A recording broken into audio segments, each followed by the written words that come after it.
Bueno, hoy vamos a hablar de hacer un breve resumen de lo que hicimos en la materia Formas 1 bajo la dirección del maestro Diego Mora. Entonces, hacemos un paréntesis hablando de cómo los compositores tuvieron una idea que repitieron y variaron y le dieron estructura a todo lo que conocemos como lo que son la música clásica de las músicas universales hasta el siglo XIX, XX, no contemporáneas. Ok, en principio la variación tenemos que entender que variar la música no es lo mismo que usar una variación como un simple adorno, sino como un pilar de una obra. En primer caso hablamos de la variación incidental. El profe hacía mucho énfasis que es un recurso momentáneo, como cambiar un adorno o una melodía dentro de una sonatina. Pero cuando hablamos de una variación como principio formal, hablamos de toda la obra se constituye a partir de un tema que se transforma sin parar. La variación es base arquitectónica. Quiere decir que está estructurada en sus cimientos y cada compás vamos a poder ver y encontrar lo que sería el tema. Esa variación o esa partícula minuciosa que se repite en toda la obra y que hace parte de su estructura donde el compositor genera un lenguaje. Bien, históricamente es una evolución clara que aparece en el siglo XVI con compositores como Palestrina, y la variación era muy sutil y estaba ligada al texto, pero con los virginalistas ingleses las variaciones, perdón, con las variaciones se vuelven instrumentales mucho más libres y virtuosas. Se centra la ornamentación y el lucimiento del intérprete. Esta tradición llega hasta el clasicismo con Mozart, Beethoven y sigue viva en el siglo XX con Stravinsky y Schönberg. Entonces también tenemos que hablar del ostinato. El ostinato es el motor de la repetición, o sea, es algo que se repite constantemente y gracias a él, a esa base, a ese ritmo, se va a poder estructurar y construir cosas encima. Entonces, para que el concepto quede claro, es el corazón de muchas de estas formas, el basso ostinato, que significa el bajo ostinato y es una línea de bajo que se repite constantemente, como decía ahorita, a manera de bucle. Entonces, mientras que las voces superiores cambian y se transforman, este bajo puede ser un simple acompañamiento o puede tener una identidad melódica muy marcada. Este ejemplo moderno genial lo encontramos en Stravinsky, que se usa en el recurso para crear los efectos irónicos casi mecánicos. Pasamos con la siguiente información que el profe nos enseñó, y es la pasacaglia versus la chacona. O sea, hay que mirar que se parecen exactamente y parece una cara con las caras de la misma moneda. Ok, ¿qué diferencia? La pasacaglia, el bajo se mantiene prácticamente fijo e inalterable, ¿sí? O sea, no se altera para nada. El tema aparece en el inicio, aunque las voces superiores se adornan y el bajo permanece como un ancla. Su efecto es acumulativo y va creciendo en intensidad, añadiendo más voces, más complejidad y más dinámica hasta llegar a un clímax. Pero en la chacona, el tema no está tan atado, el tema se puede transformar, puede moverse, incluso cambiar de registro. No siempre está fijo en el bajo. Un ejemplo claro que el profe nos enseñaba era la chacona de Bach y mezcla las características ambas del el Buxtehude y la chacona. Ya presenta variaciones desde el principio. Bach fue uno de los más importantes en generar este lenguaje y entonces aparecen los temas con las variaciones. Los temas con las variaciones sería la forma por excelencia de la obra. Entender qué es lo que sucede. El tema con variaciones suele ser claro y sencillo y equilibrado. Es fácil reconocerlo, pues normalmente en una estructura bipartita, o sea A y B, o tripartita A, B, A. ¿Sí? Los compositores juegan con este tema aplicando 5 tipos principales de variación: la melodía, melódico, rítmico, armónico, ornamental y de carácter o estilo.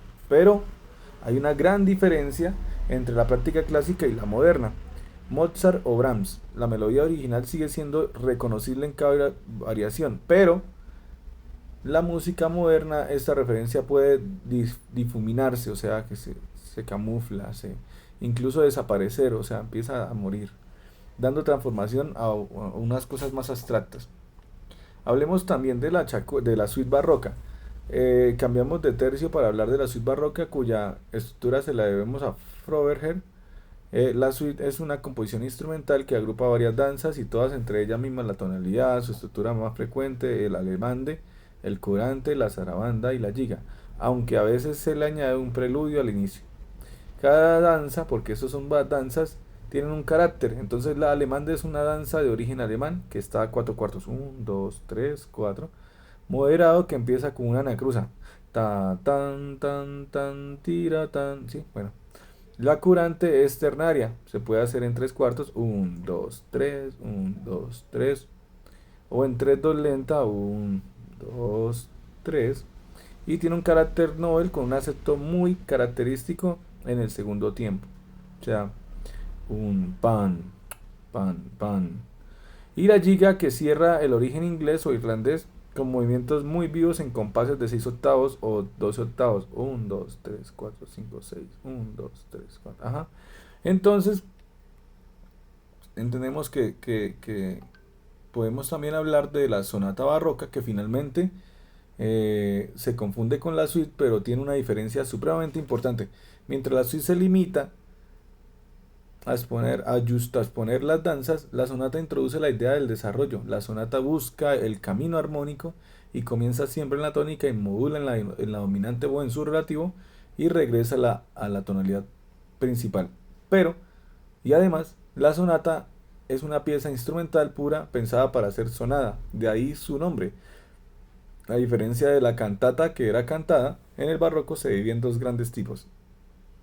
La sonata da chiesa, de iglesia, que es más seria, más elegante, más contrapuntística, y la sonata da cámara, que sería de cámara con una fuerte influencia de danzas y el madrigal. Para terminar, hablar de todo lo que pues, hicimos en clase con el profe Diego, tenemos toda la teoría en los apuntes y es una teoría práctica aplicada en fichas técnicas. El profe nos traía unas obras donde empezamos a reconocer los motivos, donde estaba el ostinato, las partes, esto es A, esto es B, esto es con variación, esto es C. Y entonces vimos la marcha de Radetzky, de Strauss, en dos cuartos, el minueto de Sol de Bach, que es supremamente elegante, la mochorona de Couperin, una pieza supremamente hermosa para, para clave y es muy virtuosa y figuras rápidas. Y recordamos los datos como el grieg noruego, de Holtz es inglés y Tchaikovsky es el uso de la celesta como instrumento francés en el cascanueces.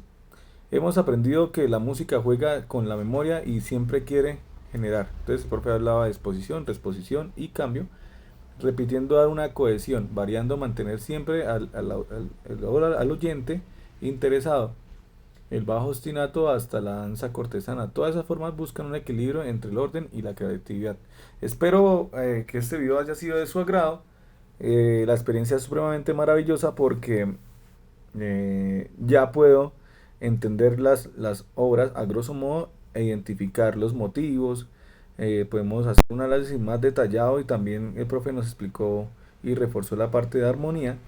Entonces podemos cifrar y ir mirando cómo, en qué lados la melodía se va corriendo y en qué grado los atraen.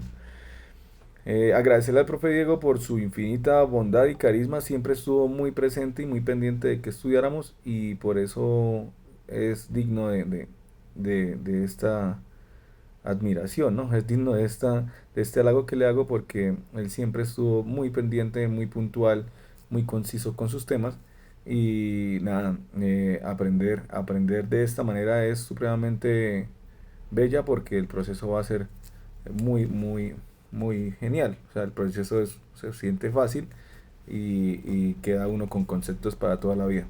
Que es importante resaltarlo la manera en que él lleva una bitácora. Cuando uno vaya a dar clases o cuando uno vaya a manejar un tema hay que tener todos sus apuntes para no decir cosas erróneas o que se nos quede algo en el aire. Entonces del profe Diego he aprendido esta disciplina, esta manera ordenada de hacer clase y siempre uno se va con conceptos muy claves y muy claros, siendo claves, y no se llena la cabeza con mucha información que puede hacer que uno eh, la malinterprete o se equivoque o tenga confusión. Entonces, agradecerle al profe por esta oportunidad y espero que la vida nos siga juntando para más proyectos y cosas y muchísimas gracias. puedo decir que este semestre aprendí a entender la música escrita y saber diferenciar sus partes, indagar su parte histórica. Entonces, muchas gracias. Hasta luego, profe.